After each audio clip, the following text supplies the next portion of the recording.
tu palabra la vida palpita tanto, que el pueblo entero te nombra, con verso, música y canto, que el pueblo entero te nombra, con verso, música y canto. Es que tu palabra es vida, que consuela al caminante y al débil lo reanima, pa' que siga pa' adelante. Y al débil lo reanima, pa' que siga pa' adelante. Tu palabra es querendona, suave y dulce como miel, nos toca y nos enamora y nos hace pueblo fiel. Tu palabra es querendona, suave y dulce como miel, nos toca y nos enamora y nos... Hola familia, hola chicos, bienvenidos a este nuevo encuentro de catequesis. En el día de hoy vamos a hablar sobre el Antiguo y el Nuevo Testamento y sobre cómo la Biblia es la forma que Dios tiene para comunicarse con toda la humanidad. Pero primero los invito a ponerse en presencia de Dios diciendo juntos, en el nombre del Padre, del Hijo y del Espíritu Santo. Amén. Te damos gracias, Señor, por este nuevo encuentro y queremos pedirte que abras nuestros oídos y también nuestro corazón para poder ingresar en él todo lo que vos tenés para decirnos a través de tu palabra, que entendamos que tu palabra es la forma en que vos manifestás tu amor de Padre hacia nosotros, tus hijos. Primero quiero invitarlos a escuchar una lectura.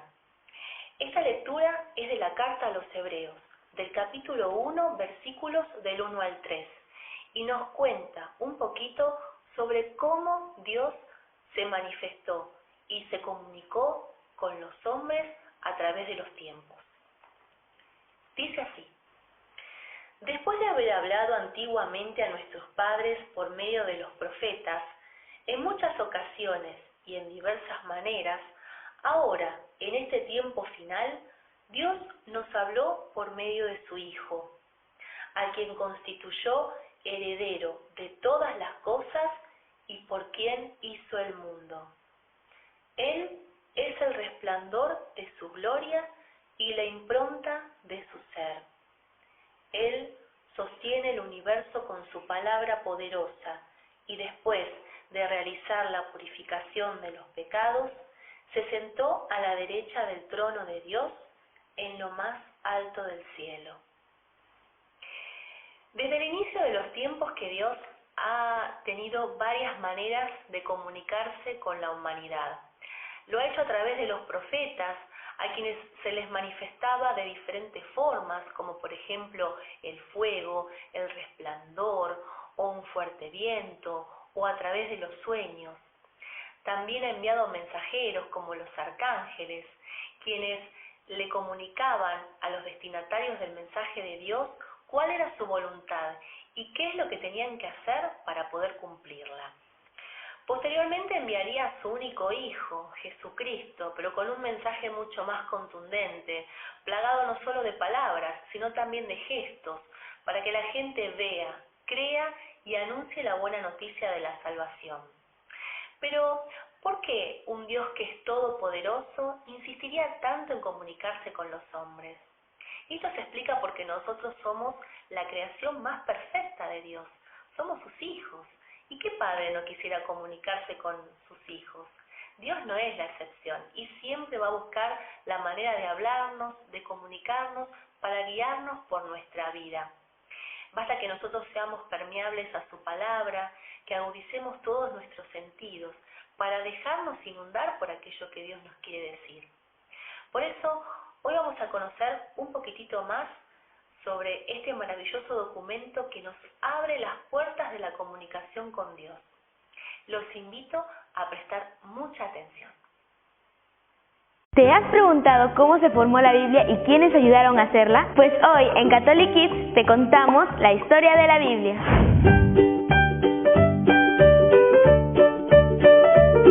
Anteriormente la Biblia no estaba formada como hoy la conocemos, pero para saber cómo se formó, vamos a trasladarnos muchísimos años atrás. Antiguamente, la evangelización o predicación se transmitía de manera oral, es decir, de boca en boca. Hijito, Dios creó el mundo en solo 7 días. ¿Te lo imaginas? ¡Wow! Con el pasar de los años, fueron distintos autores que hasta hoy se desconoce su identidad. Estos iban plasmando toda esa predicación e historias en papiros. Así, fueron surgiendo las distintas historias que hoy conocemos como la historia de la creación, la historia de Abraham, Moisés y los 10 mandamientos, entre otros. El tiempo en que Jesús vivía en la tierra ya existían las Sagradas Escrituras, hechas en papiros, al que llamamos el Antiguo Testamento. Después de la llegada de Jesús, se comenzaron a escribir nuevas historias en torno a él, donde se da inicio al Nuevo Testamento, en el cual los primeros libros en escribirse fueron los Evangelios de Mateo, Marcos, Lucas y Juan. Pidan y se les dará, busquen y hallarán, llamen y se les abrirá las puertas. Allí encontramos su vida, sus enseñanzas y sus milagros. Tiempo después, Pablo escribió cartas a distintas comunidades como Filipo, Éfeso, Colosa, Tesalónica, Roma y muchas más.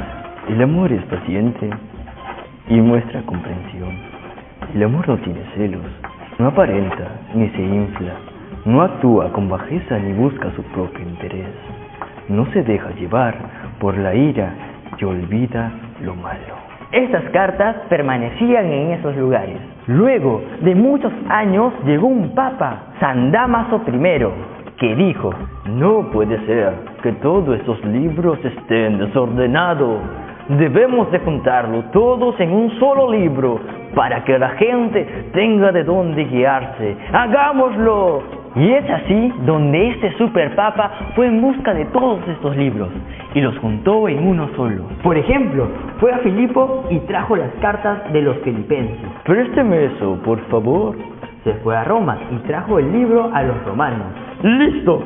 ¡Acabé! Y fue en el año 382 en el que él presenta al mundo entero lo que hoy conocemos como la Biblia, constituida por 73 libros, 46 en el Antiguo y 27 en el Nuevo. Y le dice al mundo entero: esto es palabra de Dios.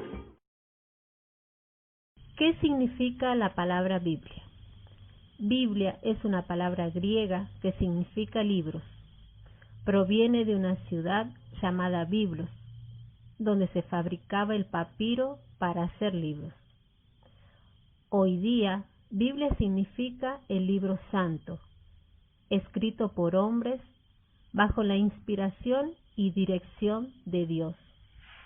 No es solo un libro, sino una colección de libros sagrados que narran la historia de la salvación, es decir, todo el esfuerzo de Dios para salvarnos, para atraernos a Él y formar con Él una comunión de vida y amor.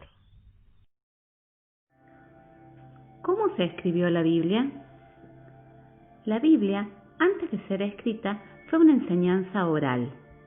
Su redacción se debe a tradiciones y hechos históricos que pasaban de generación en generación desde tiempos muy antiguos.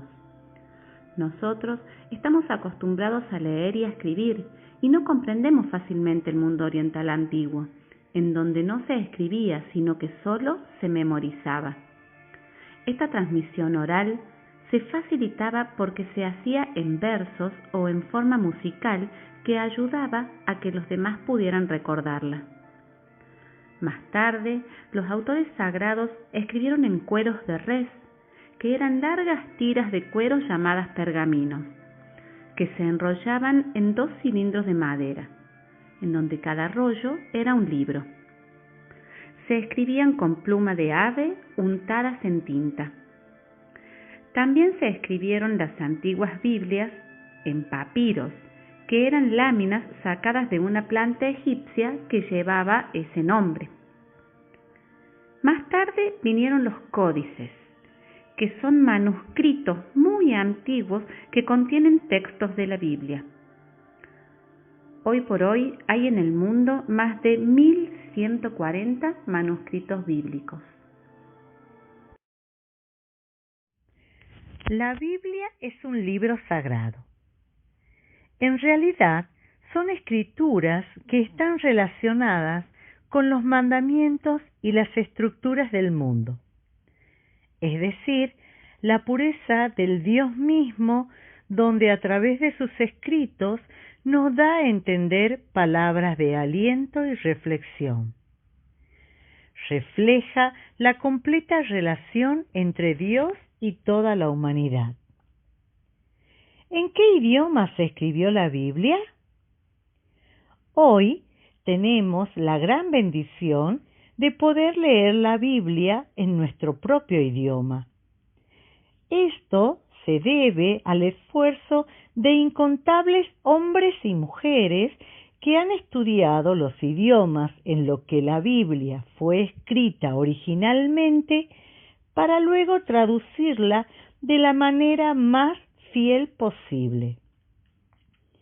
3 son los idiomas en que se escribió la Biblia: hebreo, arameo y griego. Casi todo el Antiguo Testamento fue escrito en hebreo, que era la lengua propia de Israel. En griego se escribieron algunos libros del Antiguo Testamento y todos los libros del Nuevo Testamento, con excepción del Evangelio de San Mateo, que fue escrito en arameo.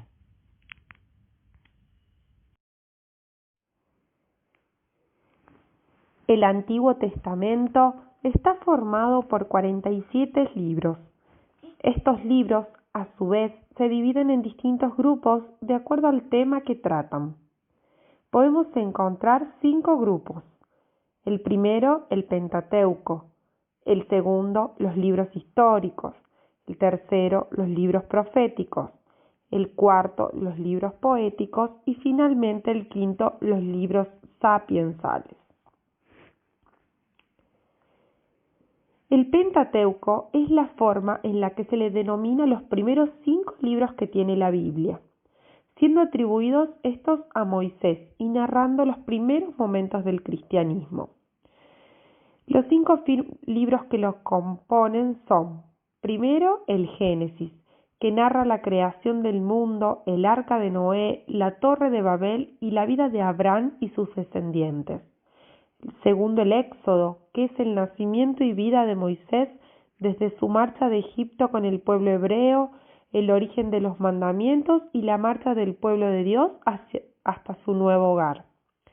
El tercero, el Levítico, que contiene una serie de leyes y normas que se deben seguir en los rituales y que deben ser cumplidas por los sacerdotes. El cuarto, los Números, el camino del pueblo hebreo por el desierto en la búsqueda de la tierra prometida por Dios. Y el último, el Deuteronomio, que narra el fin de la vida de Moisés y el encuentro del pueblo de Dios con el nuevo hogar. Así terminamos el primer grupo.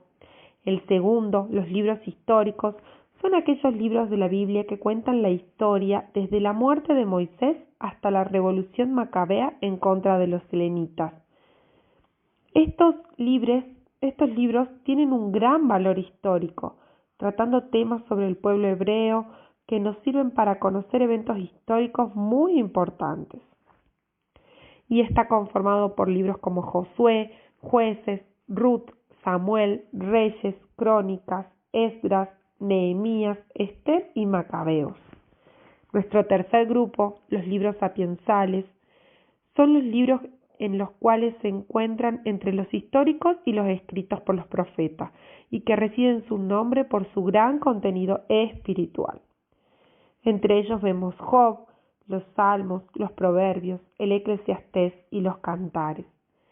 Los libros proféticos son todos aquellos libros religiosos escritos por los profetas y que se suelen dividir en 2, los profetas mayores y los profetas menores. Los libros proféticos son los siguientes: Isaías, Jeremías, Lamentaciones, Baruch, Ezequiel, Daniel, Oseas, Joel, Amós, Abdías, Jonás, Miqueas, Nahum, Habacuc, Sofonías, Ageo, Zacarías, Malaquías.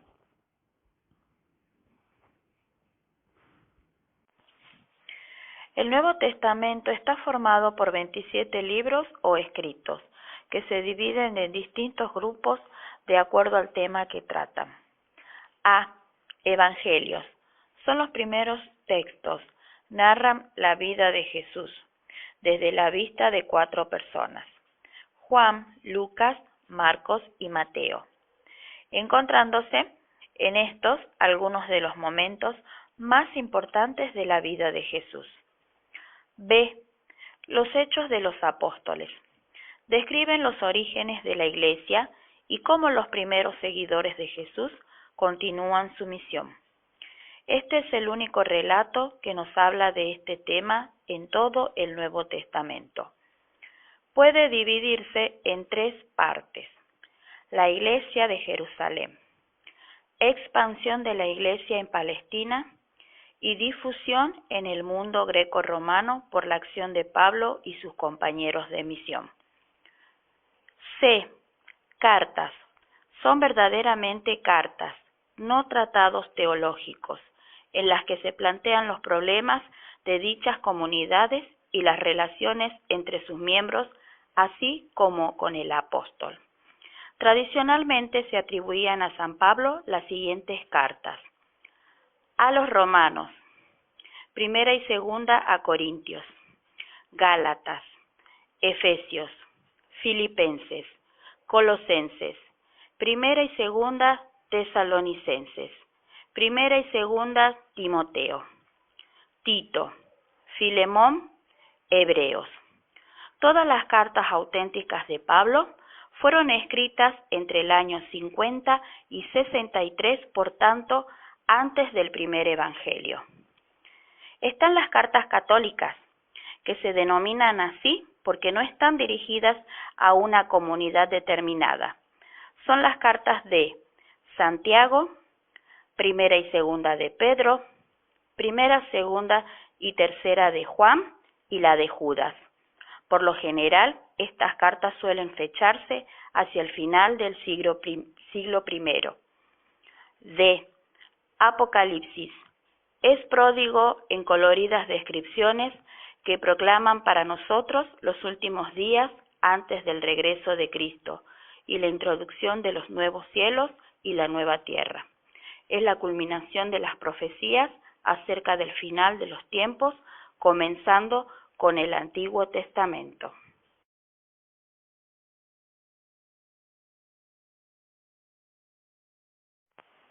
El 21 de agosto, la Iglesia recuerda a San Pío X, Papa y patrono de los catequistas. Hoy queremos recordar a aquellos catequistas que han pasado por nuestra parroquia, a quienes aún continúan con su servicio y a quienes hoy están dedicados en este nuevo desafío de la catequesis virtual. Todos ellos son barro, camino y cántaro que derrama el tesoro de la promesa del amor de Dios entre nosotros. A todos ellos, gracias, y que María, la primer catequista que ha tenido nuestra Iglesia, los cubra con su manto y amor de madre.